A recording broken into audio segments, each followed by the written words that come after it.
വീട്ടിൽ നിന്ന് മാറുന്നൊരു ഫീൽ ഇതുവരെ വന്നിട്ടില്ല. നിങ്ങൾക്ക് ഇവിടെ എപ്പോഴാണ് ടോപ്പിക്ക് തീർന്നത്? ഫ്രണ്ട്ലി റിലേഷൻഷിപ്പ് ആയിരുന്നു. അപ്പോൾ ചോദിച്ചാൽ കറക്റ്റ് എന്താ ചെയ്യണമെന്ന് പറഞ്ഞു തരും. ഏത് സമയം എന്ന് പറയുമ്പോഴേ ഇന്നലെ രാത്രി കൂടെ വീഡിയോ കോൾ ചെയ്തിട്ടേ ഉള്ളൂ ഇവന്മാർ. ഒരു എൻ്റെ കസ്റ്റഡി ഡാറ്റാബേസ് പഠിച്ചുകൊണ്ടിരിക്കുന്ന ആളെ ഹോസ്റ്റൽ എടുത്തായതുകൊണ്ട് തന്നെ കിട്ടിയ എന്തെങ്കിലും ഒരു ഗുണം പറയാൻ പറ്റുമോ? അപ്പോഴേ അവർ അജ്മല പണി ചെയ്തോ എന്തായാലും ഇക്കൊല്ലം കിട്ടൂല, വെട്ടിയും കിടക്കി എടുത്ത് ഇങ്ങോട്ട് പോരെന്ന് പറഞ്ഞു. ഹായ് മക്കൾസ്, ഇന്ന് നമ്മളെ കൂടെ ഉള്ളത് നമ്മുടെ നീറ്റ് റിപ്പീറ്റേഴ്സ് ബാച്ചിലെ 2 മിടുക്കന്മാരാണ്, അജ്മലും നജ്മലും.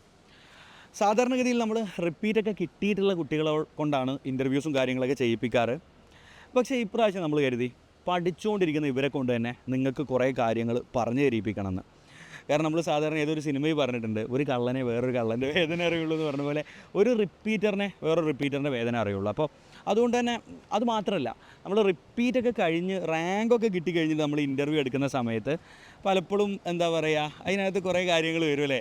ഏതൊരാളും പറയുന്നതാണ്, എത്ര പഠിപ്പിയാണെങ്കിലും പറയും ഞാൻ ഒട്ടും പഠിച്ചിട്ടില്ല, ഒട്ടും പഠിക്കാതെ കിട്ടിയതാണ്, അങ്ങനെയായിരുന്നു ഇങ്ങനെയായിരുന്നു. പക്ഷേ ഇപ്പോൾ എനിക്ക് തോന്നുന്നു കുറച്ചുകൂടെ ഹോണസ്റ്റായിട്ട് നിങ്ങൾക്ക് കുറേ കാര്യങ്ങൾ പറയാൻ പറ്റുന്നു. അപ്പോൾ അതുകൊണ്ട് തന്നെ നമ്മൾ കരുതി ഇവരുടെ ഒരു ഇൻ്റർവ്യൂ സെറ്റാക്കി തരാമെന്ന്. നജ്മലേ, എത്ര മാർക്ക് ഉണ്ടാവുമല്ലോ?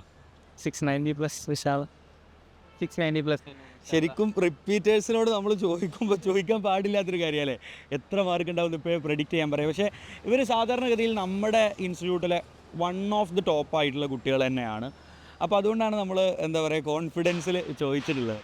അജ്മലേ, സാധാരണഗതിയിൽ ഇപ്പോൾ നമ്മളെ 10th ഒക്കെ കഴിഞ്ഞ കുട്ടികൾ തന്നെ പലർക്കും ഒരു ധാരണ ഉണ്ടാവില്ല, ഞാൻ എന്ത് ചെയ്യണം 10th ശേഷം, പ്ലസ് 2 ശേഷം MBBS പോകണോ അല്ലെങ്കിൽ വേറെ ഏതെങ്കിലും കോഴ്സ് പോകണോ, ഒരു ധാരണ ഉണ്ടാവില്ല. അപ്പോൾ ശരിക്കും അജ്മൽ എത്രാം ക്ലാസ് മുതലാണ് ഈ ഒരു ഡോക്ടർ ആവണം എന്നുള്ള ആഗ്രഹമൊക്കെ വന്നു തുടങ്ങിയത്? ഡോക്ടർ ആകാനുള്ള ആഗ്രഹം ശരിക്കും +2 തൊട്ടാണ് ഉണ്ടായത്. +2 തൊട്ടാണ് വന്നത്? +1 തൊട്ട് ഞാൻ നീറ്റിന് പഠിക്കണ്ടായിരുന്നു, അഗ്രികൾച്ചർ ആകാനാണ് ചേർന്നത്. ഞാൻ സാറിൻ്റെ വീഡിയോ ഒക്കെ കണ്ട് ഡോക്ടറിനുള്ള ഒരു ആഗ്രഹം കൂടി, ശരി ഡോക്ടർ തന്നെ ആകാൻ ഒരു അഗ്രി വിട്ടിട്ട് ശരിക്കും അജ്മലായാലും നജ്മലായാലും അജ്മൽ +1 മുതൽ തന്നെ എജുപോർട്ടിൻ്റെ നീറ്റ് പെയ്ഡ് സ്റ്റുഡൻ്റ് ആണ്. നജ്മൽ 10th മുതൽ എജുപോർട്ടിൻ്റെ പെയ്ഡ് സ്റ്റുഡൻ്റ് ആണ് അല്ലേ. 10th പിന്നെ +1 +2 നീറ്റ് ബാച്ച്. ഓക്കെ, നജ്മലിന് ഏതൊരു സമയത്താണ് തുടങ്ങിയത് ഈ ഒരു മോട്ടോ? ആ ഈ ടൈമിലാണ് ക്ലാസ് വന്നിട്ട് നീറ്റ് അങ്ങനെ നീറ്റ് പഠിച്ചാൽ ബെനിഫിറ്റ്സ്. പിന്നെ എനിക്ക് ബയോളജി നല്ല ഇഷ്ടപ്പെട്ട വിഷയം. എന്തെങ്കിലും വീട്ടിലിങ്ങനെ ഒരു ബ്ലഡ് ടെസ്റ്റ് റിസൾട്ടും ഞാനിപ്പോൾ ഉണ്ടാക്കുമ്പോൾ ഒരു എൻ്റെ കസ്റ്റഡി ഡാറ്റാബേസ് പഠിച്ചുകൊണ്ടിരിക്കുന്ന ആൾ അതിങ്ങനെ അയച്ചു കൊടുക്കുമ്പോൾ എനിക്ക് ഇതായ അത് ശരിക്കും MBBSൻ്റെ ഒരു ബെനിഫിറ്റാണ് കേട്ടോ. കാരണം എന്താ പറയുക, നമ്മൾ പഠിച്ചുകൊണ്ടിരിക്കുമ്പോൾ തന്നെ നമ്മൾ മെഡിക്കൽ കോളേജ് പഠിക്കുമ്പോൾ അവിടുത്തെ സെക്യൂരിറ്റി മുതൽ അങ്ങോട്ടുള്ള പേഷ്യൻസ് മുഴുവൻ നമുക്ക് സത്യം പറഞ്ഞാൽ വിവരമൊന്നും ഉണ്ടാവില്ല. പക്ഷേ ആൾക്കാർക്ക് നമ്മളോട് ഭയങ്കര ബഹുമാനമായിരിക്കും. അതിപ്പോൾ മെഡിക്കൽ കോളേജിൽ നമ്മൾ നടക്കുമ്പോഴായിക്കോട്ടെ, പേഷ്യൻസിൻ്റെ ഇടയ്ക്ക് അല്ലെങ്കിൽ കുടുംബത്തിലായിക്കോട്ടെ, ആ ഒരു സാധനം ഭയങ്കര ഒരു എന്താ പറയുക MBBSൻ്റെ ഒരു പിറക്കാണെന്ന് ഞാൻ പറയും, വേറൊരു കോഴ്സിലും കിട്ടാതെ പഠിച്ചുകൊണ്ടിരിക്കുമ്പോൾ. അപ്പോൾ അജ്മലിൻ്റെ കേസിൽ എന്താ പറയുക, എൻ്റെയൊക്കെ നിന്നാണ് മോട്ടിവേഷൻ കിട്ടിയെങ്കിൽ ഇയാൾ അജാസ് ഖാൻ്റെ അടുത്ത് നിന്നാണ് കിട്ടിയുള്ളത് അല്ലേ. ശരി, പിന്നെ എനിക്ക് തോന്നുന്നൊരു കാര്യം നോക്ക്, നിങ്ങൾ 2 പേരും +2ൻ്റെ കൂടെ തന്നെ അത്യാവശ്യം മാർക്ക് വാങ്ങിയ കുട്ടികളാണ് അല്ലേ. +2 കഴിഞ്ഞു, പിന്നെ ക്രാഷ്, ഈ 2 പേരും ക്രാഷിനുണ്ടായിരുന്നു. ഇയാൾ ഓൺലൈനായിട്ടായിരുന്നു, ഇയാൾ ഓഫ്ലൈനിലായിട്ടായിരുന്നു എജുപോർട്ടിൽ ക്രാഷ്. നിൻ്റെ മാർക്ക് എത്രയായിരുന്നു കഴിഞ്ഞ വർഷം? 625. അതായത് +1 +2 ജസ്റ്റ് ഓൺലൈൻ നമ്മുടെ നീറ്റ് ബാച്ചിലെ സ്റ്റുഡൻറ്റ്, അത് കഴിഞ്ഞ് നമ്മുടെ ഓഫ്ലൈൻ ക്രാഷിൽ പങ്കെടുത്ത ആളാണ്. 625 ആണ് അവൻ്റെ മാർക്ക്. അജ്മലിനാണെന്നുണ്ടെങ്കിൽ 586.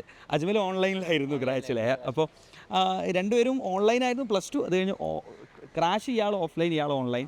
586. എനിക്ക് തോന്നുന്നു അജ്മൽ ആ മാർക്ക് വന്ന അപ്പം തന്നെ എക്സാം കഴിഞ്ഞ് വീട്ടിൽ പോയി മാർക്ക് കാൽക്കുലേറ്റ് ചെയ്ത് നേരെ മെസ്സേജ് അയച്ചിട്ടുണ്ട് എനിക്ക്. 586 ആണ് എൻ്റെ മാർക്ക്. അപ്പോഴേ ഞാൻ പറഞ്ഞു അജ്മലെ ഒരു പണി ചെയ്തോ, എന്തായാലും ഇക്കൊല്ലം കിട്ടൂല, വെട്ടിയും കിടക്കി എടുത്ത് ഇങ്ങോട്ട് പോരെന്ന് പറഞ്ഞു. എനിക്ക് തോന്നുന്നു ഫസ്റ്റ് ഡേ തന്നെയല്ലേ വന്ന് ഈ ജോയിൻ ചെയ്യുന്നത്? ഫസ്റ്റ് ബാച്ചിൽ. Okay, that's it. എനിക്ക് തോന്നുന്നു ശരിക്കും പറഞ്ഞു കഴിഞ്ഞാലേ നമ്മൾ സാധാരണ പല +2 ഇൻസ്റ്റിറ്റ്യൂഷൻസിലൊക്കെ ഓഫ്ലൈനായിട്ടൊക്കെ നീറ്റിന് പ്രിപ്പയർ ചെയ്യുന്ന കുട്ടികളുണ്ട്, ഇത് +2ൻ്റെ കൂടെ. പക്ഷേ നിങ്ങളെ സംബന്ധിച്ചിടത്തോളം നിങ്ങൾ ഡിസ്റ്റൻസ് ആയിട്ടാണ്, അതായത് ഒരു ഓൺലൈൻ സിസ്റ്റത്തിലാണ് നീറ്റിന് വേണ്ടിയിട്ട് +1 +2ൻ്റെ കൂടെ തന്നെ പഠിച്ചത്. അപ്പോൾ എങ്ങനെയായിരുന്നു ആ ഒരു പോസിബിൾ ആയത്? കാരണം നമ്മൾ സാധാരണ ഒരു ബേൺ ഔട്ടും അല്ലെങ്കിൽ ഒരു മോട്ടിവേഷൻ ഇല്ലായ്മയൊക്കെ ഉണ്ടാവുമല്ലോ, പക്ഷേ ഓൺലൈനിലായിട്ട് നിങ്ങൾക്ക് എങ്ങനെയാണ് അത് പഠിച്ചെടുക്കാൻ പറ്റിയത്? ബേൺ ഔട്ടാകാന്ന് പറഞ്ഞാൽ ഇപ്പോൾ എജുപോർട്ട് ക്ലാസ്സസ് മാത്രമല്ല, എല്ലാ ദിവസവും രാവിലെ മോർണിംഗ് വൈഫ് എന്ന് പറഞ്ഞൊരു സെഷൻ ഉണ്ടായിരുന്നു. എനിക്ക് മോട്ടിവേഷൻ തരിക, ഞങ്ങളിങ്ങനെ ബേൺ ഔട്ട് ആകാണ്ട് നോക്കുക, അതായത് അജാസ് സാർ, ബിലാൽ സാറൊക്കെ ഉണ്ടായിരുന്നു. അങ്ങനെ തന്നെ നജ്മലിൻ്റെ കേസിൽ ഇപ്പോൾ എനിക്ക് ആദ്യം തന്നെ എങ്ങനെ പഠിക്കാമെന്ന് എല്ലാവരും നീറ്റിനെ പറ്റി പറയും. ഇപ്പോൾ സാധനം ഞാൻ ബാച്ചിലൊക്കെ ചേർന്നു, പക്ഷെ എനിക്കിത് എങ്ങനെ പഠിക്കുക, അങ്ങനെ ആ സാധനം എന്ന് പറയും, ക്വസ്റ്റ്യൻ ചെയ്യാമെന്ന് പറയും, അങ്ങനെ ചെയ്യാമെന്ന് അറിയില്ലായിരുന്നു. അപ്പോൾ ഇങ്ങനെ ഓരോ ഓറിയൻറ്റേഷൻ സെഷൻസൊക്കെ വെച്ച് നമുക്കതെങ്ങനെ ചെയ്യാമെന്നു, ക്വസ്റ്റ്യൻസ് എങ്ങനെയാണ് റിവൈസ് എങ്ങനെയാണ് അതൊക്കെ പറഞ്ഞ്. എനിക്ക് തോന്നുന്നു സ്ഥിരമായിട്ട് നിങ്ങളെ ഇതൊരു കണക്ഷൻ ഉണ്ടായിരുന്നു അല്ലേ? ഇപ്പോൾ മെൻറ്റേഴ്സ് ത്രൂ ആണെങ്കിലും അല്ലാതെ നമ്മൾ ഡയറക്റ്റ് ആയിട്ടാണെങ്കിലും നിങ്ങൾക്ക് ഇടയ്ക്കിടയ്ക്ക് ലൈവ് സെഷൻസും കാര്യങ്ങളൊക്കെ കിട്ടുന്നതുകൊണ്ട് തന്നെ ആ ഒരു ഇൻട്രാക്ഷൻ ഉണ്ടായിരുന്നു. ഓക്കെ. പിന്നെ നോക്കിപ്പോൾ എജുപോർട്ട് എന്ന് പറയുമ്പോൾ എനിക്കൊന്നും നിങ്ങൾ +1 +2 ഒക്കെ എജുപോർട്ടിലാണ് പഠിച്ചതെങ്കിലും താരതമ്യേന ഒരു പുതിയ ഇൻസ്റ്റിറ്റ്യൂട്ടാണ്. അപ്പോൾ ഇവിടെ റിപ്പീറ്റ് ചെയ്യാൻ വരിക എന്ന് പറഞ്ഞു കഴിഞ്ഞാൽ അതിനകത്തൊരു റിസ്ക് തോന്നിയിട്ടുണ്ടായിരുന്നു. അപ്പോൾ ഫാമിലിയിൽ നിന്നൊക്കെ ഇപ്പോൾ നമ്മളും ആലോചിക്കാറുണ്ട് കേട്ടോ. ചിലരൊക്കെ പറയും, നമ്മൾ പറയുമ്പോൾ നിങ്ങളൊരു പുതിയ ഇൻസ്റ്റിറ്റ്യൂട്ട് അല്ലേ എങ്ങനെ വരുന്നതെന്നൊക്കെ. അപ്പോൾ അങ്ങനെ ഒരു സംഭവം തോന്നിയിട്ടുണ്ടായിരുന്നോ? ഇല്ല, +1 +2 എജുപോർട്ടിൻ്റെ ക്ലാസ്സസിനെ കുറിച്ചും ഫാക്കൽറ്റീസിനെ കുറിച്ചും അറിയായിരുന്നു. അപ്പോൾ കോൺഫിഡൻസ് ഉണ്ട്, എജുപോർട്ടിൽ എന്തായാലും നല്ല ഫാക്കൽറ്റീസാണ് ഉള്ളത്, നല്ല ക്ലാസ്സാണ് പ്രൊവൈഡ് ചെയ്യുക. അതുകൊണ്ട് ധൈര്യത്തിലാണ് വന്നത്. ആ ഒരു ധൈര്യത്തിലാണ് ഉറപ്പിച്ചിരുന്നു റിപ്പീറ്റ് ചെയ്യുകയാണെങ്കിൽ എജുപോർട്ടിൽ തന്നെയാണ്. നെജുവിൻ്റെ കേസിൽ +1 +2 ക്ലാസ്സൊക്കെ നല്ലതായിരുന്നു. അപ്പോൾ ആ ക്ലാസ് തന്നെ നമുക്ക് ഇനി അതിനും നല്ല ക്ലാസ് ആയിരിക്കും ഞാൻ തരാളൊക്കെ. അപ്പോൾ ആദ്യം തുടങ്ങുമ്പോൾ എന്തായാലും നന്നാവാനുണ്ടായിരുന്നു. അപ്പോൾ ആ ഒരു ഇതിൽ ആണ് എനിക്ക് വന്നത്. പിന്നല്ല ഫാമിലിയിൽ എല്ലാവരും പറയും ബാക്കി സ്ഥലത്ത് ഇങ്ങനെ ഒരു സ്ഥലത്ത് റാങ്കിൽ പങ്കെടു പോയ പോലെ. അപ്പോൾ എനിക്ക് തോന്നി ഇവിടെ വരുന്നതായിരിക്കും എനിക്ക് ഏറ്റവും പെർഫെക്റ്റ് ആണ്. കാരണം ആ ഒരു ട്രസ്റ്റ് ഉണ്ടായിരുന്നു, +1 +2 പഠിച്ചതിൻ്റെ ആ ഒരു ട്രസ്റ്റ് ഉണ്ടായിരുന്നു. ഇവിടെ വന്നിട്ട് ഇപ്പോൾ എന്താ ഫീൽ ചെയ്യുന്നത്? ഇപ്പോൾ നിങ്ങളുടെ ഫ്രണ്ട്സ് പല സ്ഥലത്തും റിപ്പീറ്റ് ചെയ്യുന്ന ആൾക്കാരുണ്ടാവുമല്ലോ. അപ്പോൾ അവരൊക്കെ നിങ്ങളായിട്ട് ഇൻറ്ററാക്ട് ചെയ്യാറുണ്ടാവും അല്ലേ? കുറച്ചൊക്കെ എങ്കിലും ഇടയ്ക്കെങ്കിലും. അപ്പോൾ അവരവിടുത്തെ ഒരു അനുഭവം പറയുന്നത് വെച്ച് നിങ്ങൾക്ക് എന്താണ് എജുപോർട്ടിൽ വന്നതുകൊണ്ട് ഒരു പോസിറ്റീവായിട്ട് ഫീൽ ചെയ്യുന്നത്? എന്താ ഇപ്പോൾ നെജുവിൻ്റെ കേസിലാണെങ്കിൽ? ഒരു ഒന്നുകൊണ്ട് എനിക്ക് എൻ്റെ പാറ്റേൺ അനുസരിച്ച് എനിക്ക് പഠിക്കാൻ പറ്റും. പിന്നെ ആരും പ്രഷർ ചെയ്യാനില്ല. ഇപ്പം എൻ്റെ സ്വന്തം പ്രഷർ ചെയ്യാനില്ല എന്ന് പറയുമ്പോൾ ഒരു പരിധിക്കപ്പുറമുള്ളൊരു പ്രഷർ, അത് ഞങ്ങളുടെ ഒരു പോളിസിയാണ്. ഞങ്ങൾ തീരുമാനിച്ചാണെന്ത് നമ്മൾ നിങ്ങൾക്ക് സപ്പോർട്ട് തരിക എന്നുള്ളതാണ്. അതിൻ്റെ അപ്പുറത്തൊരു അല്ലേ ഹോസ്റ്റലിൽ പ്രത്യേകമായിട്ടൊരു ഹോംലി ഫീല് ക്രിയേറ്റ് ഇഷ്ടത്തിന് തന്നെയല്ലേ. പിന്നെ നമ്മളൊരു പ്രഷർ ചെയ്യേണ്ട ആവശ്യമില്ല. ഇപ്പോൾ സപ്പോർട്ട് ഉണ്ടായ പോലെ ആ ഒരു സപ്പോർട്ട് നമുക്ക് ഇവിടെ നിന്ന് തരുന്നുണ്ട്. ചീത്ത പറച്ചിൽ ഒരു ഓവർ നിങ്ങളെ വെറുപ്പിക്കുന്നൊരു ലെവലിലേക്ക് നമ്മൾ കൊണ്ടുപോകാറില്ല. ഒരു വീട്ടിൽ നിന്ന് പേരൻസൊക്കെ തരുന്ന പോലെ തന്നെ അല്ലാണ്ട് ഇന്നൊരു പ്രഷർ വരും. അപ്പോൾ നമ്മളിപ്പോൾ നെജ്മലിനോട് ചോദിച്ച പോലെ തന്നെ എജുപോർട്ടിൽ പഠിച്ചതുകൊണ്ട് നിനക്ക് എന്താണ് എക്സ്ട്രാ കിട്ടിയതെന്ന് ആരെങ്കിലും ചോദിച്ചാൽ എന്താ പറയുക? പറയുകയാണെങ്കിൽ ഇവിടുത്തെ ഫാക്കൽറ്റീസ് ഇവിടുത്തെ മെയിൻ ഞാൻ പറയുള്ളൂ. വളരെ ഫ്രണ്ട്ലിയാണ്, എന്ത് വേണമെങ്കിൽ ചോദിച്ചറിയാൻ പറ്റും. ഏത് സമയമാണെങ്കിലും ഏത് സമയം എന്ന് പറയുമ്പോഴേ ഇന്നലെ രാത്രി കൂടെ വീഡിയോ കോൾ ചെയ്തിട്ടേ ഉള്ളൂ ഇവന്മാർ അല്ലേ? എനിക്ക് തോന്നുന്നു നമ്മൾ ബാക്കിയുള്ളിടത്ത് പോലെ നമ്മളെല്ലാം കാര്യങ്ങൾ നമ്മൾ സ്ട്രിക്റ്റാണ്. അതേ സമയത്ത് ഞങ്ങളുടെ ഒരു പോളിസി ഞാൻ നേരത്തെ പറഞ്ഞതുപോലെ തന്നെ നമ്മളൊരു പരിധിക്കപ്പുറം എന്താവരുത്, ഒരു അതോറിറ്റി, നമ്മളൊരു അതോറിറ്റി, നിങ്ങളേതോ കുട്ടികൾ, ആ ഒരു മോഡ് ഒരിക്കലും ഉണ്ടാവരുത് അല്ലേ? നമ്മുടെ ബ്രദേഴ്സിനോട് പറഞ്ഞു കൊടുക്കുന്ന പോലെ ആ ഒരു ഫീല് ക്രിയേറ്റ് ചെയ്യണം എന്നുള്ള ഒരു ഫ്രണ്ട്ലി റിലേഷൻഷിപ്പ് ആയിരുന്നു സാറുമാരോടും. എന്ത് കാര്യമാണെങ്കിലും സാറുമാർ ചോദിച്ച് മനസ്സിലാക്കാം. അപ്പോൾ നമുക്കറിയില്ലല്ലോ എന്താ ചെയ്യേണ്ടത്. ഇപ്പോൾ ഷബീർ സാറാണെങ്കിലും റിഷാദ് സാറാണെങ്കിലും പോയി ചോദിച്ചാൽ കറക്റ്റ് എന്താ ചെയ്യണമെന്ന് പറഞ്ഞു തരും. എങ്ങനെയാണ് പഠിക്കേണ്ടത്, ഏതാ പഠിക്കേണ്ടത്, ഏതൊക്കെ ചാപ്റ്റർ എങ്ങനെ അപ്രോച്ച് ചെയ്യണം, ഇപ്പോഴത്തെ സാറുമാരുടെ നിന്ന് കിട്ടിയതാണ്. ഇപ്പോൾ നമ്മൾ സാധാരണഗതിയിൽ എന്താ പറയുക, പല കുട്ടികൾക്കും പല സബ്ജക്റ്റ് ആയിരിക്കും ബുദ്ധിമുട്ട്. നിങ്ങളെ സംബന്ധിച്ചിടത്തോളം എനിക്ക് ഏറ്റവും ബുദ്ധിമുട്ടുള്ള സബ്ജക്റ്റ് ഏതാ? കെമിസ്ട്രിയാണ്. കെമിസ്ട്രിയിൽ ഏതാ? ഫിസിക്കൽ കെമിസ്ട്രി ആണോ, ഓർഗാനിക് ആണോ, ഇനോർഗാനിക് ആണോ? ഫിസിക്കൽ കെമിസ്ട്രി ആയിരുന്നു ഏറ്റവും ടഫായി ഉണ്ടായിരുന്നു. ഇയാൾക്ക് ഫിസിക്സ് ആയിരുന്നു. നീ എങ്ങനെയാണ് ആ ഒരു ഫിസിക്സിൽ എന്തായിരുന്നു പ്രോബ്ലം സോൾവ് ചെയ്യാന്നുള്ള ഒരു ഇഷ്യൂ? അതിതെങ്ങനെ തുടങ്ങാം? സാറന്മാരുണ്ടാവില്ലേ ഇതങ്ങനെ എന്തെങ്കിലും ഒരു സാധനം അങ്ങനെ നമ്മൾ എടുക്കണം, ആ സാധനം നമ്മ എങ്ങനെ ആലോചിക്കാമെന്ന് നമുക്ക് സാറിതെങ്ങനെ ആലോചിച്ച് സാറിതെങ്ങനെ 1 മിനിറ്റ് ചെയ്ത് ആ ഒരു സാധനം നമുക്ക് ആദ്യം കത്തൂല. അപ്പോൾ നമുക്ക് ആദ്യം അതെനിക്കൊന്ന് അത് +2 എന്നാണോ അതോ ഇപ്പോഴാണോ അത് ഫുള്ളായിട്ടൊന്ന് ക്ലിയർ ആയി കിട്ടിയത്? +2ൻ്റെ കൂടെ തന്നെ അത്യാവശ്യം ഇപ്പോഴാണത് ഇപ്പം അത്യാവശ്യം ഒറ്റ ഇപ്പോൾ അത് പ്രോപ്പറായിട്ട് സെറ്റായി പ്രോബ്ലം ചെയ്യാൻ പറ്റുന്നുണ്ട്. ഓക്കെ. ശരിക്കും നമ്മൾ ഈ കോച്ചിങ്ങിൻ്റെ തുടക്കത്തിലൊക്കെ മിക്കവാറും കുട്ടികളുടെ പ്രശ്നം എന്ന് പറഞ്ഞാൽ പെൻഡിങ് പോർഷൻസ് ഉണ്ടാവും. അതായത് കുറേ പെൻഡിങ് ആവും തുടക്കം മുതലേ. നിങ്ങൾക്ക് അങ്ങനെ ഒരു ഇഷ്യൂ ഉണ്ടായിരുന്നോ തുടക്കത്തിൽ പെൻഡിങ് ആവുന്ന പ്രശ്നം? എജുപോർട്ടി വന്നതുകൊണ്ടാണെന്ന് അറിയില്ല, ആ പ്രശ്നമൊന്നുമില്ല. കാരണം ഇവിടെ ഫസ്റ്റല്ല, ഒരു 13-15 ഹാഫ് ഡേയ്സ് ആയിരുന്നു ക്ലാസ്. എനിക്കൊന്ന് 7:30 to 12:30 വരെയുള്ള ആ ഒരു സമയം. 12 മണി അതെ, 7 അല്ലെങ്കിൽ 8 to 12:30 വരെ. അപ്പോൾ അത് കഴിഞ്ഞാൽ നമുക്ക് ഫുൾ ഫ്രീ ആണ്. നമ്മളായിട്ട് കുറേ എഫേർട്ട് ഇടാനും പഠിക്കാനും പറ്റും. അതുകൊണ്ട് ആദ്യത്തെ ആ പെൻഡിങ്സ് ഒന്നും ഇല്ലാണ്ട് കവർ ചെയ്യാൻ പോയി. ആ ഒരു സമയം ഇഷ്ടം പോലെ കിട്ടിയിട്ടുണ്ട് അല്ലേ സെൽഫായിട്ട് പഠിക്കുക? അത് ഞങ്ങളൊക്കെ കാരണം നമ്മൾ ഭയങ്കര നിർബന്ധമായിരുന്നു പല ഇൻസ്റ്റിറ്റ്യൂട്ടിൽ പോയി. എന്താ വെച്ചാൽ 8 to 5 മണി വരെയൊക്കെ ക്ലാസ്സാണ്. ഈ ക്ലാസ് കഴിഞ്ഞിട്ട് കുട്ടികൾക്ക് അല്ലേ ആ ഒരു പ്രശ്നം ഉണ്ടാവില്ല. ഒന്ന് ഭയങ്കരമായിട്ട് നമ്മൾ ക്ഷീണിക്കും, രണ്ട് എന്താ സമയം കിട്ടൂല. ആ ഒരു കാര്യം എനിക്ക് ഭയങ്കരമായിട്ട് കിട്ടിയിട്ടുണ്ട്. നിൻ്റെ കേസിലാണെങ്കിൽ തുടക്കം മുതൽ തന്നെ +1 +2 മെയിൻ പ്രശ്നമായിരുന്നു സെൻഡിങ് വരാം. പിന്നെ അത് ഏതെങ്കിലും ദിവസം നോക്കാൻ എത്തും, പിന്നെ അതങ്ങനെ പോകും. പിന്നെ ലാസ്റ്റ് അതങ്ങനെ നീറ്റ് തന്നെ ഞാൻ 2 ചാപ്റ്റർ സ്കിപ്പാക്കിയിട്ടാണ് പോയിട്ടുണ്ടായത്. അപ്പോൾ ഈ വട്ടം എനിക്ക് അത്യാവശ്യം എല്ലാ ചാപ്റ്ററും കവർ ചെയ്തിട്ടുണ്ട്. പിന്നെ അതിൻ്റെ കൂടെ തന്നെ എല്ലാ വീക്കിലി എക്സാം തമ്മിൽ അത് ഞാൻ അങ്ങനെ റിവൈസ് ചെയ്ത് പോവുകയും ചെയ്യും. അപ്പോൾ ആ സാധനം നിങ്ങളെ സംബന്ധിച്ചിടത്തോളം ഹോസ്റ്റൽ ഭയങ്കര അടുത്താണല്ലോ. ഇപ്പോൾ പല സെൻറ്ററിലും ഇല്ലാത്തൊരു കാര്യമല്ലേ, ബസ്സിൽ കുറേ യാത്രയൊക്കെ ചെയ്യണം. ഈ ഹോസ്റ്റൽ അടുത്തായതുകൊണ്ട് തന്നെ കിട്ടിയ എന്തെങ്കിലും ഒരു ഗുണം പറയാൻ പറ്റുമോ? ടയേർഡാവില്ല, 5 മിനിറ്റ് നടന്നാൽ മതി. അത് മാത്രമല്ല ടൈമും കുറച്ച് സേവ് ആയി കിട്ടും. അജ്മൽ എനിക്കൊന്ന് റിപ്പീറ്റിനാണ് ഫസ്റ്റ് ടൈം ഹോസ്റ്റലിൽ നിൽക്കുന്നത് അല്ലേ? അപ്പോൾ എന്താണ് ഈ എജുബോട്ടിൻ്റെ ഒരു ഹോസ്റ്റൽ ജീവിതത്തെക്കുറിച്ച് പറയാനുള്ളത്? ഫസ്റ്റ് വീട്ടിൽ നിന്ന് മാറി നിൽക്കുമ്പോൾ അങ്ങനെ ചെറിയ ചെറിയ പ്രശ്നങ്ങളൊക്കെ ഉണ്ടായിരുന്നു. പിന്നെ ഇവിടുത്തെ മെൻറ്റേഴ്സൊക്കെ നല്ല സപ്പോർട്ടീവ് ആയതുകൊണ്ട്. സപ്പോർട്ടീവ് എന്ന് പറഞ്ഞാൽ എന്താ, ഭയങ്കര ഫ്രണ്ട്ലി ആണോ? നല്ല കമ്പനിയാണ്. നമ്മളോട് എന്ത് പ്രശ്നമുണ്ടെങ്കിലും പോയി ചോദിക്കുക, അവർ നമ്മളോട് എല്ലാ കാര്യവും ഷെയർ ചെയ്യും. അതുകൊണ്ട് എനിക്ക് തോന്നുന്നു ഓരോ 50 കുട്ടികൾക്ക് ഒരു മെൻറ്റർ വെച്ച് ഏകദേശം ഉണ്ടല്ലേ? ഓരോ ബാച്ചിനും ഓരോ മെൻറ്റർ വെച്ചുണ്ട്. ഒരു ബാച്ചിന് ഒരു മെൻറ്റർ. ഓക്കെ. അപ്പോൾ അതൊരു നല്ല കാര്യം തന്നെ. എനിക്കൊന്നു നജ്മലിൻ്റെ കേസിൽ ഒട്ടും ആ ഒരു പ്രശ്നം വന്നിട്ടുണ്ടാവില്ല. കാരണം ക്രാഷിന് തന്നെ ഹോസ്റ്റലിൽ നിന്ന് ആ ഒരു കാര്യം അങ്ങോട്ട് സെറ്റായിട്ടുണ്ടാവും അല്ലേ? ഓക്കെ. ഹോസ്റ്റലിലെ എന്താ പറയുക, ഹോസ്റ്റലിൽ ഏറ്റവും ഇഷ്ടപ്പെട്ട കാര്യം എന്താ നജ്മലിന്? ഇപ്പോൾ ഹോസ്റ്റലിൽ ആ ഒരു വാർഡനായിട്ട് ഇപ്പോൾ നമ്മളെ ഒരു വീട് പോലെയാണ് ഹോസ്റ്റൽ. വീട്ടിൽ നിന്ന് മാറുന്നൊരു ഫീൽ ഇതുവരെ വന്നിട്ടില്ല. എനിക്ക് തോന്നുന്നു നിങ്ങൾ ചെക്കന്മാരാണെങ്കിലും ആ ഒരു ഗ്യാങ് പോലെ അല്ലേ, നിങ്ങൾ ആ ഒരു ടീമത്തെ അത്യാവശ്യം നല്ല ഒരു ഫ്രണ്ട്ലി. ഒരു ക്വസ്റ്റ്യൻ ചോദിച്ച് കളിക്കാം, പിന്നെ അതേപോലെ ഒരു ക്വസ്റ്റ്യൻ തെറ്റുണ്ടാകുമ്പോൾ ഇത് തർക്കും. അതൊരു ഗെയിം. ജലസി ഒക്കെ ഉണ്ടോ? അതായത് ഇപ്പോൾ ഞാൻ റിപ്പീറ്റ് ചെയ്യുന്ന സമയത്ത് എനിക്ക് ഓർമ്മയുണ്ട്. അങ്ങനെയല്ല, ഇപ്പോൾ ചിലപ്പോൾ ഒക്കെ ഉണ്ടാവും ചില ഹോസ്റ്റലുകളിലൊക്കെ. ഞാൻ റിപ്പീറ്റ് ചെയ്യുന്ന സമയത്ത് ഉണ്ടായിരുന്നു ചില ആൾക്കാർക്ക് നമുക്ക് മാർക്ക് കിട്ടുന്നത് തീരെ ഇഷ്ടമല്ല. അതിനിട്ട് നമ്മൾ ഭയങ്കരമായിട്ട് ബുള്ളി ചെയ്യുക, അങ്ങനത്തെ ഒന്നും പ്രശ്നങ്ങൾ ഇല്ലല്ലോ? അവിടെ ബോയ്സ് ഹോസ്റ്റലിൽ അങ്ങനത്തെ പ്രശ്നങ്ങളൊന്നുമില്ല. എല്ലാവരും നല്ല രീതിക്ക് കൂളാണ്. ഫുഡ് എന്താ പാട്? അത്യാവശ്യം നല്ല ഫുഡ്. ഇന്ന് ഉച്ചയ്ക്കും കടായി നിന്നിട്ടല്ലേ വരുന്നത്? ഇന്നെന്തായിരുന്നു? കടായി നെയ്ച്ചോറ്. നമ്മളെ ചേച്ചി ഇപ്പോൾ വരാറുണ്ടോ? ചേച്ചിക്ക് ഇപ്പോൾ കുറച്ച് അസുഖമായിട്ടില്ല. ചേച്ചി ഉണ്ടെന്നുണ്ടെങ്കിൽ ശരിക്കും ഭയങ്കര അല്ലേ, ഒരു വല്യമ്മ അവിടെ ഉള്ള പോലെയാണ്. ഓക്കെ. അപ്പോൾ എനിക്ക് തോന്നുന്നു അത്യാവശ്യം നല്ലൊരു ഹോസ്റ്റൽ ഫെസിലിറ്റി നിങ്ങൾക്ക് ഇവിടെ കിട്ടുന്നുണ്ട് എന്നുള്ളതിൽ ഒരു തർക്കവും ഇല്ല. കാരണം ഞാനൊക്കെ റിപ്പീറ്റ് ചെയ്ത ഒരാൾ തന്നെയാണ്. അപ്പോൾ നമ്മുടെ വീട്ടിൽ ആ ഒരു എൻവയോൺമെൻറ്റ് തന്നെ മാക്സിമം കൊടുക്കാൻ പറ്റുന്നൊരു സംവിധാനം തന്നെയാണ് നമ്മളിവിടെ സെറ്റ് ചെയ്തത്. അതേസമയത്ത് നമുക്ക് എന്താണ് പഠിക്കാനും പറ്റണം പ്രോപ്പറായിട്ട്. പക്ഷേ ഒരു പരിധിക്കപ്പുറം ഭയങ്കര പേടിപ്പിച്ച് അനങ്ങാൻ പറ്റൂല, ഇങ്ങനെ ആക്കാൻ പറ്റില്ല, ഇങ്ങനെ ആക്കാൻ പറ്റില്ല. അത് ശരിക്കും പറഞ്ഞാൽ എനിക്ക് തോന്നുന്നു ഓൾറെഡി ഒരു ഫിയർ ഉണ്ടല്ലേ എൻട്രൻസ് ആകുമ്പോൾ, ആ ഒരു ഫിയർ കൂട്ടാനേ സഹായിക്കുള്ളൂ.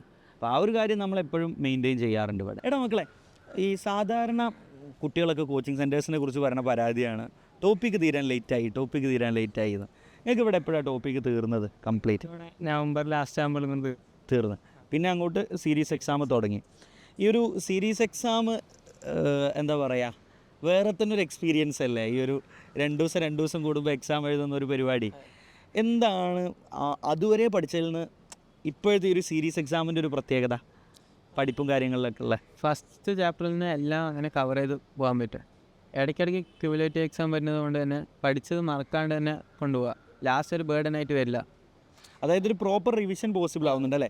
എനിക്ക് തോന്നുന്നു ഞാൻ പറഞ്ഞത് ശരി തന്നെയല്ലേ? നോക്ക്, നമ്മളൊരു 2 ദിവസം ഗ്യാപ്പ് തരും നിങ്ങൾക്ക്, എന്നിട്ട് നിങ്ങളൊരു 3-4 ചാപ്റ്റേഴ്സ് പഠിച്ചെഴുതുന്നു എക്സാം. വീണ്ടും 2 ദിവസം ഗ്യാപ്പ് തരും, അടുത്ത 4 ചാപ്റ്റേഴ്സ് പഠിച്ചെഴുതുന്നു. അതിനുശേഷം പിന്നെ ഒരു 4 ദിവസത്തോളം ഗ്യാപ്പ് വന്നിട്ടാണ് ക്യുമുലേറ്റീവ് നടക്കുന്നത് അല്ലേ? പിന്നെ അടുത്ത 2 പിന്നെ അതിൻ്റെയും കൂടെ നിങ്ങൾക്ക് ആ ഒരു പഠിക്കാനുള്ള വീണ്ടും റിവൈസ് ചെയ്യാനുള്ള ഗ്യാപ്പ് വന്നിട്ട് തന്നെ ക്യുമുലേറ്റീവ് നടക്കുന്നുണ്ട്. അപ്പോൾ എനിക്ക് തോന്നുന്നു ഇതുവരെ ഇപ്പം തന്നെ നിങ്ങൾ ഒരു ചാപ്റ്റർ എത്ര തവണ വായിച്ചിട്ടുണ്ടാവും? ബയോളജി ഒക്കെ ആണെങ്കിൽ ഇപ്പോൾ നീ എത്ര തവണ വായിച്ചിട്ടുണ്ട്? പറയാൻ പറ്റില്ല, കുറേ പ്രാവശ്യം വായിച്ചിട്ടുണ്ട്. എല്ലാ എക്സാംസിനും മുമ്പ് 2-3 പ്രാവശ്യം വായിക്കുന്നുണ്ട്. ക്യുമുലേറ്റീവ് എക്സാം വരുമ്പോൾ നമ്മൾ ഒരിക്കലെങ്കിലും ഒരു ചാപ്റ്റർ വായിച്ചിരിക്കും. എനിക്ക് തോന്നുന്നു ആ ഒരു പഠിക്കുന്ന സമയത്ത് തന്നെ നിങ്ങൾക്ക് വീക്ക്ലി എക്സാം ഉണ്ട്, മന്ത്ലി എക്സാം ഉണ്ട്. ആ സമയത്ത് തന്നെ നിങ്ങൾ മേ ബി ഒരു 5 ടൈംസ് എങ്കിലും അല്ലെങ്കിൽ ഒരു 6 ടൈംസ് എങ്കിലും വായിച്ചിട്ടുണ്ടാവും അല്ലേ? അതിപ്പോൾ നമ്മൾ കഴിഞ്ഞ വർഷത്തെ ഒരു ഇൻ്റർവ്യൂവിലേ പിള്ളേർ പറയുന്നുണ്ട്, ശരിക്കും ഒരു പറഞ്ഞ കാര്യമാണ്, 11,000 ചോദ്യം ഞങ്ങൾ ചെയ്തിട്ടുണ്ട് എന്നാണ് പറഞ്ഞത്. അവർ ജസ്റ്റ് കാൽക്കുലേറ്റ് ചെയ്താണ് കഴിഞ്ഞ വർഷത്തെ സീരീസ് എക്സാം. അപ്പോൾ ഈ ഒരു സീരീസ് എക്സാം അത് നിങ്ങൾ പ്രോപ്പറായിട്ട് മുന്നോട്ട് കൊണ്ടുപോയാൽ ഉണ്ടാവുന്ന ഒരു ഗുണങ്ങൾ ഇപ്പോൾ ഫീൽ ചെയ്യുന്നത് എന്താ? അതുവരെ പഠിച്ചിട്ടുണ്ട്, പക്ഷെ ഇപ്പോൾ സീരീസ് എക്സാം തുടങ്ങിയതിന് ശേഷം ഇപ്പോൾ കുറച്ചുകൂടെ പഠിച്ചല്ലോ. അപ്പോൾ എന്താ തോന്നുന്നത്? അപ്പോൾ ഇപ്പോൾ ശരിക്കും നമ്മൾ ഫിസിക്സൊക്കെ കൂടുതൽ ക്വസ്റ്റ്യൻ കാണുമ്പോൾ കൂടുതൽ പഠിക്കാം. തിയറി പഠിച്ചതിനേക്കാളും ഇരട്ടി നമുക്ക് ഓരോ ക്വസ്റ്റ്യൻ കാണുമ്പോൾ അതിൽ നിന്ന് അറിവ് കിട്ടും. ഒരു ചാപ്റ്ററിൽ നിന്ന് തന്നെ ഒരു 50 ക്വസ്റ്റ്യൻ, അങ്ങനെ ഒരു ചാപ്റ്റർ വെച്ച് എക്സാം ഉണ്ടാകുമ്പോൾ 50 ക്വസ്റ്റ്യൻ ഫിസിക്സിലൊക്കെ നമ്മൾ കാണും. 50ഉം വെറൈറ്റി ക്വസ്റ്റ്യൻ ആയിരിക്കും. അപ്പം നമ്മൾ കൂടുതൽ ആ ചാപ്റ്ററിനെ അറിയാനും പിന്നെ അതിൽ നിന്ന് നമുക്ക് വീക്ക് പോയിൻ്റ് മനസ്സിലാക്കി പിന്നെ വീണ്ടും അത് ക്യുമുലേറ്റീവ് പഠിക്കുമ്പോൾ അത് നമുക്കത് തിരുത്താൻ പറ്റും. ഓരോ എക്സാമും കഴിയുമ്പോൾ നമ്മൾ കുറച്ചുകൂടെ ചോദ്യങ്ങൾ പുതിയ കാണുകയാണല്ലോ. നിങ്ങൾ ഈ വർഷം വിജയ് സാറിൻ്റെ ഓഫർ എത്ര ചോദ്യമാണ്? 18,000 ക്വസ്റ്റ്യൻസിനാണ് പറഞ്ഞത്. ഇതല്ലാണ്ടും നമ്മൾ വേറെയും ക്വസ്റ്റ്യൻസ് ചെയ്യുന്നുണ്ട്. അല്ല, അത് തന്നെയാണ് കേട്ടോ. കാരണം നമ്മൾ കുറേ കാര്യങ്ങൾ, ഞാൻ സാധാരണ പലപ്പോഴും ഫിസിക്സിലൊക്കെ കുട്ടികളിനോട് പറയുമ്പോൾ ഞാൻ പറയുന്ന കാര്യത്തിൽ നമ്മൾ ക്വസ്റ്റ്യൻസ് തന്നെ നമ്മൾ ഒരുപാട് കോൺസെപ്റ്റ്സ് പഠിക്കാറില്ലേ. ശരിക്കും ക്വസ്റ്റ്യൻ ചെയ്യുമ്പോൾ നമ്മളൊന്ന് ക്വസ്റ്റ്യൻ്റെ പാറ്റേൺ വെച്ച് ചെയ്യാൻ പഠിക്കും, പ്ലസ് നമ്മൾ കുറേ കോൺസെപ്റ്റ്സും പഠിക്കും. ആ ഒരു കാര്യം നമ്മൾ ഇവിടെ പ്രോപ്പറായിട്ട് ഇംപ്ലിമെൻ്റ് ചെയ്യാൻ മാക്സിമം ശ്രമിച്ചിട്ടുണ്ട് എന്നുള്ളതാണ്. നിജമല്ലേ? നമ്മളിപ്പോൾ കുറേ നിൻ്റെ ഇവിടുത്തെ കുറേ പോസിറ്റീവ് അനുഭവങ്ങളൊക്കെ പറഞ്ഞു. ഞാൻ ചോദിക്കട്ടെ, നിനക്ക് എന്തെങ്കിലും ഒരു റിഗ്രറ്റ് ഇപ്പോൾ ഫീൽ ചെയ്യുന്നുണ്ടോ എജുപോർട്ടിൽ വന്നതിൽ? റിഗ്രറ്റ് ഇല്ല. പക്ഷേ ഞാൻ 10th കഴിഞ്ഞിട്ട് എൻ്റെ ഉമ്മ പറഞ്ഞിട്ടുണ്ടായിരുന്നു, ഇവിടെ റെസിഡൻഷ്യൽ ബാച്ചൊക്കെ തുടങ്ങുന്നതിനെ പറ്റി പറഞ്ഞപ്പോൾ ഇത് നിനക്ക് അവിടെ പോയിക്കൂടെ, നീറ്റിൽ പഠിക്കണമല്ലേ, അപ്പോൾ അവിടെ പോയാൽ കൂടുതൽ പഠിക്കാൻ പറ്റും അങ്ങനെ ഒക്കെ പറഞ്ഞു. അപ്പോൾ ഞാൻ പറഞ്ഞു എന്താ +1 +2 ഒന്നും ഇപ്പോൾ ഹോസ്റ്റലിൽ നിൽക്കേണ്ട ആവശ്യമില്ല, ഹോസ്റ്റലിൽ നിൽക്കാനുള്ള മടി, ചടപ്പ്. അപ്പോൾ കൂടുതൽ വീട്ടിൽ നിന്ന് തന്നെ പഠിച്ചാൽ മതി, അത്രയൊക്കെ മതി, ഇപ്പോൾ 10th കഴിഞ്ഞിട്ടല്ലേ ഉള്ളൂ. അപ്പോൾ അങ്ങനെ പറഞ്ഞ് നിൽക്കുമ്പോഴാണ് പിന്നെ അത് കഴിഞ്ഞ് ഒരു +2 കഴിയാറാകുമ്പോൾ JEE ഫസ്റ്റ് ചോയ്സിൻ്റെ റിസൾട്ട് വരുന്നു. അപ്പോൾ ഇങ്ങനെ ഒരു ലൈവിൻ്റെ ഇടയിലും പിന്നെ ഇൻ്റർവ്യൂ ആയിട്ട് ഇങ്ങനെ ഇവിടെ കിട്ടിയ പിള്ളേരെ ഇൻ്റർവ്യൂ അങ്ങനെയൊക്കെ കാണുമ്പോൾ അന്ന് ഏറ്റവും എജുപോർട്ടിൽ വന്നതിലല്ല റിഗ്രറ്റ്, വരാതിരുന്നതിലല്ലേ. അന്ന് തന്നെ ജോയിൻ ചെയ്താൽ മതിയെന്ന് തോന്നിയിട്ടുണ്ടായിരുന്നു. എനിക്ക് തോന്നുന്നു ആ ഒരു ടീമിൻ്റെ, സൽമാൻ്റെയും ടീമിൻ്റെയൊക്കെ റിസൾട്ട് കണ്ട സമയത്ത്. റൈറ്റ്. അത് എന്താ പറയുക, പിന്നെ എന്താ പറയുക, നമ്മളെ വിധികളാണ് ഓരോന്ന്. നമ്മുടെ ടൈം ഓരോരുത്തർക്കും ഓരോ സമയമല്ലേ. ഇനി എനിക്ക് തോന്നുന്നു ഈ ഒരു കാര്യം ചോദിക്കാതെ ഒരു റിപ്പീറ്ററിനോടുള്ള ഇൻ്റർവ്യൂ പൂർണ്ണമാവില്ല. നിങ്ങൾക്ക് അഥവാ ഇക്കൊല്ലം കിട്ടിയില്ലെങ്കിലോ എന്ന് എപ്പോഴേലും തോന്നിയിട്ടുണ്ടോ? അപ്പോൾ ഞാൻ പറയാം, ഞാൻ റിപ്പീറ്റ് ചെയ്യുമ്പോൾ ഞാൻ പഠിക്കുന്ന സെൻറ്ററിലെ ടോപ്പർ ഞാനാണ്. പക്ഷേ എനിക്കൊരു പേടി ഉണ്ടായിരുന്നു, ഇത് എപ്പോൾ വേണമെങ്കിലും അഥവാ കിട്ടിയില്ലെങ്കിലോ എന്നുള്ളൊരു തോട്ട് എൻ്റെ ഉള്ളിൽ എപ്പോഴും ഉണ്ട്. ഇപ്പോൾ സാധാരണ നമ്മളിപ്പോൾ എന്താ പറയുക, സ്ഥിരമായിട്ട് കുട്ടികളുടെ അടുത്ത് കൂടുതൽ കിട്ടുന്ന ഒരു ഇതും അതാണ്, സാറേ ടെൻഷനാണ്, പഠിക്കാൻ കഴിയുന്നില്ല, പഠിക്കാനിരിക്കാൻ പറ്റുന്നില്ല. നിനക്ക് അങ്ങനെ തോന്നിയിട്ടുണ്ടോ? ഈ ചെറുതായൊക്കെ അങ്ങനെ വരാറുണ്ടായിരുന്നു. പിന്നെ വിചാരിച്ച് കിട്ടിയില്ലെങ്കിലും ഉണ്ടാവുകയില്ല, കാരണം എൻ്റെ വീട്ടിൽ നിന്ന് പ്രഷറില്ല, എനിക്ക് പറ്റണ പോലെ നീ പഠിച്ചാൽ മതി, ബാക്കിയൊക്കെ ദൈവത്തിൻ്റെ കയ്യിലുണ്ട്. അല്ല, ഇനിയിപ്പോൾ അഥവാ നിങ്ങൾ ഉറപ്പായിട്ടും ഞാൻ പറയുന്നു, ഇവർ കേരളത്തിലെ അടുത്ത വർഷത്തെ എൻ്റെ ഗ്യാരണ്ടിയാണ്, ഇവരുടെ ഗ്യാരണ്ടി ആയിട്ടൊന്നും എടുക്കേണ്ട. അടുത്ത വർഷം കേരളത്തിലെ ടോപ്പ് റാങ്കിൽ എജുപോർട്ടിൻ്റെ ഫ്ലെക്സിൽ ഇവരെന്തായാലും നിങ്ങൾ കണ്ടിരിക്കും, അത് എൻ്റെ ഗ്യാരണ്ടിയാണ്. ബട്ട് സ്റ്റിൽ ഞാൻ പറയട്ടെ, നമുക്ക് എന്നാലൊരു പേടി നമ്മുടെ ഉള്ളിലുണ്ടാവുമല്ലോ. അപ്പോൾ ആ സമയത്ത് അതിനെ മറികടക്കാൻ എങ്ങനെ ശ്രമിക്കൽ? എല്ലാ റിപ്പീറ്റേഴ്സിനും ഉള്ളതാണിത്. നമ്മുടെ മാക്സിമം എഫേർട്ട് ഇടുക, ബാക്കിയുള്ളത് ആ സമയം വെച്ച് നമ്മൾ നോക്കാം. അത് ഞാൻ കരുതുന്നത് ഇതാട്ടോ, ഇനിയിപ്പോൾ ഞാൻ എൻ്റെ മാക്സിമം ചത്ത് പഠിക്കും, ലാസ്റ്റ് മൊമെൻറ്റ് വരെ ചത്ത് പഠിക്കുക എന്നുള്ളതിനെ. എന്നിട്ടും കിട്ടിയില്ലെങ്കിൽ okay, next year I will try my best എന്നുള്ളൊരു സാധനമായിരുന്നു എനിക്കുണ്ടായിരുന്നു. നിങ്ങളെ സംബന്ധിച്ചിടത്തോളം അങ്ങനൊരു ചിന്ത ഉണ്ടോ? അല്ലേ? കാരണം അല്ലെങ്കിൽ നമുക്ക് എങ്ങനെയല്ലേ പഠിക്കാൻ പറ്റുക, നമ്മളങ്ങോട്ട് നിർത്താൻ തോന്നൂല ഒരു പരിപാടി. അതേപോലെ ചില കുട്ടികളുണ്ട്, അപ്പോൾ നമ്മൾ ഡെയിലി ബേസിസിൽ പുതിയ പ്ലാനുകൾ ഉണ്ടാക്കുക, പുതിയ പ്ലാൻ ഇങ്ങനെ കൊണ്ടുപോകുക. നിങ്ങൾക്ക് അങ്ങനത്തെ വല്ല പരിപാടി ഉണ്ടോ? അങ്ങനെയൊന്നുമില്ല. എജുപോർട്ടിൻ്റെ ആ ടൈം ടേബിൾ അങ്ങനെ ഫോളോ ചെയ്ത് പോവുക, അത് കറക്റ്റ് ടൈം ടേബിൾ ആയിരുന്നു.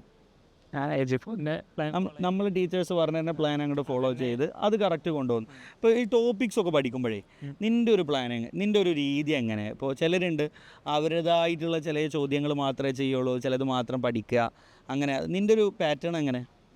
ഞാൻ ആദ്യം സാറിൻ്റെ ക്ലാസ് നോട്ട്സൊക്കെ ഫുള്ളും പഠിച്ചിട്ട് NCERT ഒരിക്കൽ വായിച്ച് നോക്കും. ഫിസിക്സ് ആയാലും കെമിസ്ട്രി ആയാലും ബയോളജി എല്ലാം NCERT ഒന്ന് വായിച്ച് നോക്കും. പിന്നെ ക്വസ്റ്റ്യൻസ് ചെയ്യാൻ ഇപ്പോൾ ആപ്പിലായാലും ക്വസ്റ്റ്യൻസ് ഉണ്ട്, അത് ചെയ്തു നോക്കും. അല്ലെങ്കിൽ സാറുമാരോട് ചോദിച്ച് പഠിക്കുക എന്നുള്ള രീതി ഉണ്ടല്ലോ. ഞാൻ റിപ്പീറ്റ് ചെയ്യുമ്പോൾ അങ്ങനെയായിരുന്നു. അതായത് ഞാൻ പലപ്പോഴും എന്ത് ചെയ്യുന്നു വെച്ചാൽ, ഓരോ ചാപ്റ്ററും കഴിയുമ്പോൾ സാറേ ഈ ചാപ്റ്ററിൽ NCERT വായിക്കണം, ഇതിൽ വായിക്കണ്ടേ, അതിപ്പോൾ ഫിസിക്സിലൊക്കെ ചില കാര്യങ്ങളൊക്കെ വരുമ്പോൾ അപ്പോൾ അങ്ങനെ ടീച്ചേഴ്സിൻ്റെ ഒരു ഫുൾ ഗൈഡൻസ് എടുത്തിട്ടായിരുന്നു ഞാൻ പഠിക്കല്. അപ്പോൾ നിൻ്റെ ഒരു പാറ്റേൺ എങ്ങനെയായിരുന്നു? എൻ്റെ അതേപോലെ തന്നെ. ഇപ്പോൾ സീരീസ് എക്സാം തുടങ്ങുമ്പോൾ ഞാൻ ഷബീർ സാറോട് പോയി ചോദിച്ചിട്ടുണ്ടായിരുന്നു, സാർ ഇതിന് എങ്ങനെയാണ് പഠിക്കേണ്ടത്, ഏതുപോലെ പഠിക്കുന്നത്. അപ്പോൾ സാറ് കറക്റ്റ് പറഞ്ഞു തന്നു, ഇങ്ങനത്തെ ക്വസ്റ്റ്യൻസ് ചെയ്യണം, സാർ ഫസ്റ്റ് പറഞ്ഞു തിയറിയിൽ മെയിൻ ഫോക്കസ് ചെയ്യാൻ പറഞ്ഞു. പിന്നെ എക്സാംസ് ആയപ്പോൾ പറഞ്ഞു ക്വസ്റ്റ്യൻസ് ചെയ്യുക, അത് കഴിഞ്ഞിട്ട് തിയറി കിട്ടാത്തുണ്ടെങ്കിൽ മാത്രം നോക്കിയാൽ മതി, ഫസ്റ്റ് തിയറി നോക്കണ്ടെന്ന് പറഞ്ഞു. കെമിസ്ട്രി ആയാലും റിസർച്ച് സാറ് ഒന്നൊന്ന് പറഞ്ഞു തരും എങ്ങനെ പഠിക്കണം, ഓരോ ചാപ്റ്റർ പഠിക്കാനുള്ള രീതി വേറെ ആയിരിക്കുമല്ലോ. അപ്പോൾ സാറ് പറഞ്ഞു തരുന്നതിനനുസരിച്ച് പഠിച്ചു പോകും. പഠിച്ചു. നിൻ്റെ കേസാണെങ്കിൽ അതായത് ടീച്ചേഴ്സ് പറയുന്ന പോലെ ചെയ്യും. ടീച്ചേഴ്സ് ഫുൾ ഗൈഡൻസും തന്നിട്ടുണ്ടായിരുന്നു എങ്ങനെ പഠിക്കണം എന്നുള്ള. നെജ്മലിൻ്റെ കേസാണെങ്കിൽ എൻ്റെ ഒരു പ്ലാനിൽ തന്നെ കൊടുക്കും. പിന്നെ എൻ്റെ കൂടെ പഠിക്കണവരെ അവരൊക്കെ ചോദിച്ച് മനസ്സിലാക്കും. പിന്നെ നമ്മളെ കൂടെ പഠിക്കണതിൽ തന്നെ അത്യാവശ്യം ക്ലാസ്സിൽ ഉറങ്ങലുണ്ടോ? ചെറുതായിട്ട് ഉറങ്ങും. എല്ലാ ക്ലാസ്സിലും ഉറങ്ങുമോ? ഇല്ല, ചില സാറുമാരുടെ ക്ലാസ്സിൽ ഉറങ്ങിയ സാറുമാർ ചീത്ത പറയും. എൻ്റെ ക്ലാസ്സിലൊന്നും ഉറങ്ങുന്നത് ഞാൻ കണ്ടിട്ടില്ല. മക്കളെ, നിങ്ങൾ ഈ ഔട്ട് ഓഫ് സിലബസ് പഠിക്കാറുണ്ടോ? ബയോളജിയിലൊക്കെ തീരെ ഔട്ട് പഠിക്കാറില്ല. പക്ഷേ ഞാൻ ചോദിക്കട്ടെ, ഇപ്പോൾ NCERTയുടെ ഉള്ളിൽ തന്നെ പല കാര്യങ്ങളും അങ്ങനെ ഫുള്ളായിട്ട് പറയാതെ പകുതി വെച്ച് പറഞ്ഞൊക്കെ കാര്യങ്ങളുണ്ടല്ലോ. അപ്പം അങ്ങനത്തെ ചിലത് നമ്മൾ പറഞ്ഞു തരാറുണ്ട്. അതും നോക്കാറില്ല എന്നാണോ അതോ പക്കാ NCERT ഫോക്കസ്ഡ്? അതൊക്കെ കോൺസെപ്റ്റ് ബേസ്ഡ് ആയിട്ടുള്ള സാറുമാർ പറയണൊക്കെ നമ്മൾ നോട്ട് ചെയ്ത് വെക്കും, അത് പഠിക്കും. അപ്പം അങ്ങനത്തെ ക്വസ്റ്റ്യനൊക്കെ നീറ്റിന് വരാറില്ല. ഓക്കെ. അല്ലാതെ പക്കാ ഔട്ട് വരുന്ന സാധനങ്ങൾ ഒട്ടും പഠിക്കാറില്ലല്ലോ. എൻ്റെയൊക്കെ കൂടെ ഉണ്ടായിരുന്നു ചിലർ ഭയങ്കര ഔട്ട് പഠിച്ച് ഭയങ്കര. അതുപോലെ ക്വസ്റ്റ്യൻ ചെയ്യുമ്പോഴും അങ്ങനെ ഭയങ്കര വലിയ ലെവൽ ചോദ്യമാണോ ചെയ്യാതോ സിമ്പിൾ ചോദ്യങ്ങളാണോ? Moderate level. നീറ്റിന് ചോദിക്കുന്ന ഒരു ലെവൽ തന്നെയാണ്. കാൽക്കുലേഷൻ ഒന്നും പോകാത്ത, അങ്ങനെയാണെങ്കിൽ നമ്മൾ ഒഴിവാക്കും. അങ്ങനെ ഇത് കിട്ടിയാലേ നടക്കുകയുള്ളൂ ആ ഒരു ഹോട്ട് MCQ അങ്ങനെയൊന്നും ചെയ്യാറില്ല. ഒരു ആവറേജ് ലെവൽ ക്വസ്റ്റ്യൻസ് ചെയ്യാം. അങ്ങനെ ചില മെറ്റീരിയൽസിൽ ഉണ്ടാവും നല്ല ഹൈ ലെവൽ, അത് നമ്മൾ സ്കിപ്പ് ചെയ്യാൻ പറയും, സാറുമാർ തന്നെ സ്കിപ്പ് ചെയ്യാൻ പറയും. ഇപ്പോൾ ഔട്ട്സൈഡ് മെറ്റീരിയൽസ്, ഇപ്പോൾ പ്രദീപ്സ്, എന്താ പറയുക, ഞാൻ യൂസ് ചെയ്യൽ ഈ പ്രദീപ്സിൻ്റെ ബൊണാൻസ എന്ന് പറഞ്ഞ പുസ്തകമായിരുന്നു. അതുപോലെ സ്റ്റെല്ലാർ എഡിഷൻ നല്ല പുസ്തകമാണ്. അപ്പോൾ അങ്ങനത്തെ ഏതെങ്കിലും DC പാണ്ഡെ കുറേ എണ്ണം ഉണ്ടല്ലോ. അപ്പോൾ ഔട്ട് വേറെ ഏതെങ്കിലും പുസ്തകം യൂസ് ചെയ്യാറുണ്ടോ? യൂസ് ചെയ്യാം. മോസ്റ്റ്ലി നമ്മൾ തരുന്ന മൊഡ്യൂളിലുള്ള പ്രോബ്ലംസൊക്കെ തന്നെ ചെയ്യൽ. ഇയാളോ? എജുപോർട്ടിൻ്റെ വർക്ക് ബുക്കിൽ കുറേ ക്വസ്റ്റ്യൻസ് ഉണ്ടായിരുന്നു, ആപ്പിലും ക്വസ്റ്റ്യൻസ് ഉണ്ട്. പുറമെ പഞ്ച് ചെയ്യാറുണ്ട്. Okay, that's it. അപ്പോൾ എനിക്ക് തോന്നുന്നൊരു കാര്യം എന്താണെന്ന് വെച്ചാൽ കുറച്ചൊക്കെ നമുക്ക് ചെയ്യാം, പക്ഷേ ഓവർ കയറിപ്പോയി ചെയ്ത് കഴിഞ്ഞാൽ നമ്മളെല്ലാം കോൺഫിഡൻസോടെ പോവും, ടൈം പോവുകയാണ്, അങ്ങനത്തെ ഒക്കെ കുറേ പ്രശ്നങ്ങൾ. അപ്പോൾ അതുകൊണ്ട് തന്നെ നമ്മൾ ആ ചോദിക്കാൻ സാധ്യതയുള്ള ചോദ്യങ്ങൾ മാത്രം സ്റ്റിക്ക് ഓൺ ചെയ്താൽ ഒന്നാമത്തെ കാര്യം എന്താ, കോൺഫിഡൻസ് പോവില്ല അല്ലേ? കോൺഫിഡൻസ് നമുക്ക് ശരിക്കും കിട്ടും. രണ്ടാമത്തെ കാര്യം, നമുക്ക് നമ്മുടെ സമയം അനാവശ്യമായിട്ട് പോകുന്നില്ല. മൂന്നാമത്തെ, ആ ഒരു സമയത്ത് നമുക്ക് വേഗം ചെയ്ത് തീർത്ത് അടുത്ത കാര്യങ്ങൾ പഠിക്കാൻ പറ്റുന്നുള്ളതാണ് അല്ലേ? ഒരു പീസ് ഓഫ് മൈൻഡ് എപ്പോഴും ഉണ്ട്. അപ്പോൾ നമ്മൾ കുറേ കാര്യങ്ങൾ ഇവരെങ്ങനെ പഠിച്ച് തുടങ്ങിയതെന്നും ഇവരുടെ ഇപ്പോഴത്തെ സ്ട്രാറ്റജികളും കാര്യങ്ങളൊക്കെ നമ്മൾ കേട്ടു. ഇനി എനിക്ക് ചോദിക്കാനുള്ളത്, ഇപ്പോൾ റിപ്പീറ്റ് ചെയ്തുകൊണ്ടിരിക്കുന്നത്, നിങ്ങളുടെ കൂടെ റിപ്പീറ്റ് ചെയ്യുന്ന കുറേ കുട്ടികളുണ്ടാവുമല്ലോ, പലരും ഭയങ്കര ടെൻസ്ഡൊക്കെ ആയിട്ടൊക്കെ ഇരിക്കുന്ന ആൾക്കാരുണ്ടാവും. അപ്പോൾ ഓരോട് എന്താണ് നിങ്ങൾക്ക് രണ്ടാക്കും പറയുള്ളത്? ആദ്യം തന്നെ നെജ്മൽ പറഞ്ഞോ. മാക്സിമം റിവൈസ് ചെയ്യുക. അപ്പോൾ റിവൈസ് ചെയ്താൽ തന്നെ നമുക്ക് ലാസ്റ്റ് ആകുമ്പോൾ ഉള്ളൊരു പ്രശ്നമാണ് എന്താ പറയുക, പഠിച്ചെല്ലാം മറന്നു, പഠിച്ചെല്ലാം കണക്ട് ചെയ്യാൻ പറ്റുന്നില്ല. അപ്പോൾ റിവൈസ് ചെയ്താൽ തന്നെ നമുക്ക് മാക്സിമം ആ ഒരു പ്രശ്നം ഒഴിവാക്കാം. അതാണ് ഏറ്റവും വേണ്ടത്. പിന്നെ ക്വസ്റ്റ്യൻസ് കുറേ കാണും, അപ്പം തന്നെ കുറേ പഠിക്കും. അല്ലാതെ തിയറി ഒരു വട്ടം വെച്ച് ക്വസ്റ്റ്യൻ കുറേ വട്ടം ചെയ്യും, അതിനാണ് ഏറ്റവും വേണ്ടതായിട്ട്. പിന്നെ നമുക്ക് സാറുമാർ പറഞ്ഞ തന്നെ ആ സിലബസിനുള്ളിൽ തന്നെ ഒന്ന് പഠിക്കുക, അല്ലാണ്ട് പുറത്തോട്ട് പോകാണ്ട് സാറുമാരോട് ചോദിക്കുക, എന്താ ക്വസ്റ്റ്യൻ നമുക്ക് വേണമെന്ന് വെച്ച് വേണ്ടെന്ന് പറഞ്ഞാൽ അതവിടെ വിടുക. അതിന് പിന്നാലെ കൂടാതിരിക്കുക അല്ലേ? അജ്മലിന് എന്നാൽ ഇപ്പോൾ നോക്കുമ്പോൾ ശരിക്കും അജ്മലെ ഈ ഒരു ഫൈനൽ ഫേസാണ്. അപ്പോൾ പലരും ആകെ ഇങ്ങനെ എന്താ ചെയ്യേണ്ടത് എന്നുള്ളൊരു മൂഡിലിരിക്കാവും. എന്താ പറയുള്ളേ? ക്യാമറ മെയിനായിട്ട് പറയാനുള്ളത്, എല്ലാവരും പഠിക്കുന്നുണ്ട്. ഇപ്പോൾ എനിക്കറിയാൻ ചിലരുണ്ട് നന്നായി പഠിക്കും, പക്ഷെ അവർക്ക് എക്സാമിന് മാർക്ക് തരാത്തതിൻ്റെ കാരണം അവർക്കൊരു ടെൻഷൻ, പേടി, അവരെ കൊണ്ട് പറ്റുമോ എന്ന് അറിയാത്തത്. ആദ്യം സ്വയം അവരവരെ തന്നെ വിശ്വസിക്കുക. ഈ സെൽഫ് കോൺഫിഡൻസ് ഇല്ലെങ്കിൽ ഇനി നടക്കുന്ന പരിപാടിയല്ല. ആദ്യം നമ്മൾക്ക് പറ്റുന്ന ഒരു വിശ്വാസം വേണം. പിന്നെ നമ്മൾ ഡെയിലിയും വേറെ പുതിയ സ്റ്റഡി പ്ലാൻസിൻ്റെ ബാക്കിൽ പോകാണ്ട് നമ്മുടെ ഒരു പ്ലാൻ ഉണ്ടാവില്ല ഫസ്റ്റത്തെ, അതിൽ തന്നെ കണ്ടിന്യൂ ചെയ്ത് പോയാൽ മതി. ആ ഒരു എൻഡ് ആകുമ്പോഴത്തേക്ക് അതെന്തായാലും റിസൾട്ടിലെത്തും അല്ലേ? ഓക്കെ. അപ്പോൾ എനിക്ക് നിങ്ങളോട് പറയാനുള്ള കാര്യം, ഇവർ പറയുന്നത് നിങ്ങൾ കേട്ടിട്ടുണ്ടാവും. നമ്മുടെ ഒരു പ്ലാന് ഓൾറെഡി നമ്മൾ പഠിക്കുന്ന കോച്ചിങ് സെൻറ്റേഴ്സൊക്കെ നമുക്ക് തന്നൊരു പ്ലാൻ ഉണ്ട്. അതായിരിക്കും ഏറ്റവും ബെസ്റ്റ് അല്ലേ എപ്പോഴും. കാരണം നമുക്ക് സ്റ്റിക്ക് ഓൺ ചെയ്യാൻ പറ്റുന്നത് അതാണ്. നമ്മൾ വേറൊരു പ്ലാന് ഫോളോ ചെയ്യുക, കോച്ചിങ് സെൻറ്ററിൽ വേറെ എക്സാം നടക്കുക, അതൊക്കെ ഭയങ്കര ക്ലാഷ് ആയിരിക്കും. അപ്പോൾ ആ ഒരു പ്ലാനിൽ നിങ്ങൾ മാക്സിമം പണിയെടുത്ത് മുന്നോട്ട് പോകാൻ ഇനി ഒരുപാട് സമയം ബാക്കിയുണ്ട് അല്ലേ? ശരിക്കും പറയുകയാണെങ്കിൽ ഇനിയും ഇനഫ് ടൈം ബാക്കിയുണ്ട്. നമ്മൾ സക്സസ് ആവുന്നുള്ളൊരു പ്രതീക്ഷയിൽ മുന്നോട്ട് പോവുക. പിന്നെ ഒരു ഫൈനലായിട്ട് എൻ്റെ ഒരു നോട്ട് എന്താണെന്ന് വെച്ചാൽ, എനിക്ക് പറയാനുള്ളത്, ഞാൻ പ്രാർത്ഥിക്കലുണ്ടായിരുന്നു ഡെയിലി ഭയങ്കരമായിട്ട്. ഈ പ്രാർത്ഥിക്കുമ്പോൾ എനിക്ക് ഭയങ്കര പോസിറ്റീവായുള്ള എനിക്കെന്തായാലും ജീവിതത്തിൽ നന്മയെ കിട്ടുള്ളൂ. Whether I get entrance or not. Entrance കിട്ടില്ല എന്നൊന്നുമില്ല, ജീവിതത്തിൽ പഠിച്ചോ എനിക്ക് നല്ലതേ തരുള്ളൂ എന്നുള്ളൊരു വിശ്വാസം വരുന്നു. അങ്ങനെ ഒരു കാര്യം നിങ്ങൾക്ക് ഫീൽ ചെയ്തിട്ടുണ്ടോ? ഓരോ എക്സാമിന് മുമ്പിലായാലും എപ്പോഴായാലും ഫുൾ ടൈം അല്ലേ, നമുക്കൊരു മെൻ്റലി ഒരു ഭയങ്കര പീസ് കിട്ടും. അപ്പോൾ അതാണ് മക്കളെ നമുക്ക് പറയാനുള്ളത്. നിങ്ങളൊരു മെൻ്റലി പീസായിട്ട് സമാധാനത്തോടെ ഇരുന്ന് നമ്മൾ പരീക്ഷകളും കാര്യങ്ങളും എഴുതാൻ പറ്റും. എന്നാൽ തന്നെ നമുക്ക് മാക്സിമം പ്രൊഡക്റ്റീവായിട്ട് കാര്യങ്ങൾ ചെയ്യാൻ പറ്റും. അപ്പോൾ ശരി, അടുത്ത വർഷം റാങ്ക് കിട്ടി നമുക്ക് അടുത്ത ഇൻ്റർവ്യൂവിൽ കാണാം. അതുവരെ ബൈ ബൈ.